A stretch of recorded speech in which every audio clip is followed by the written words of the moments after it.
प्रभु का वचन को जब हम पढ़ते हैं और मनन करते हैं तो नीति वचन उसका 3 का 5 जब हम पढ़ेंगे तो उसमें ऐसा लिखा हुआ है कि तू अपनी समझ का सहारा ना लेना वरन संपूर्ण मन से यहोवा पर भरोसा रखना।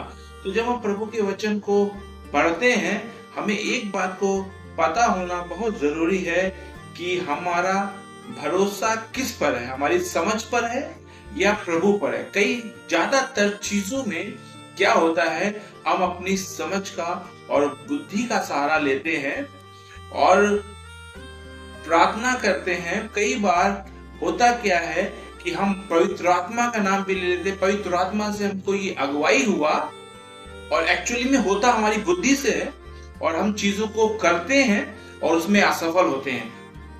कारण क्या था, हमने उन चीजों के लिए परमेश्वर से प्रार्थना तो किया बट हमने पवित्र आत्मा का नाम तो लिया, लेकिन हमारा जो रिजल्ट आया, परिणाम आया, वो सफल नहीं हुआ। अगर हम किसी भी चीज को कर रहे हैं, कुछ भी चीज को करते हैं और पवित्र आत्मा की ओर से है, इसका मतलब है उसका परिणाम भी पॉजिटिव होना चाहिए। नहीं है इसका मतलब है हमने बुद्धि से काम किया और वचन ऐसा बताता है।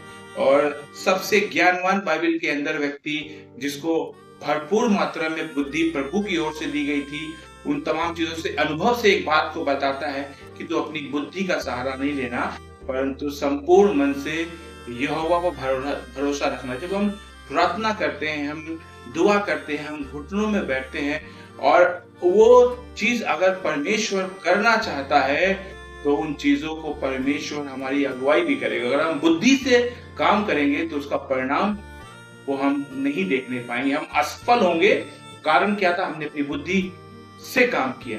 इसलिए वह वचन बता रहा है कि तू अपने परमेश्वर पर क्या करना, भरोसा रखना। प्रभु वचन के द्वारा आपको आशीष दे।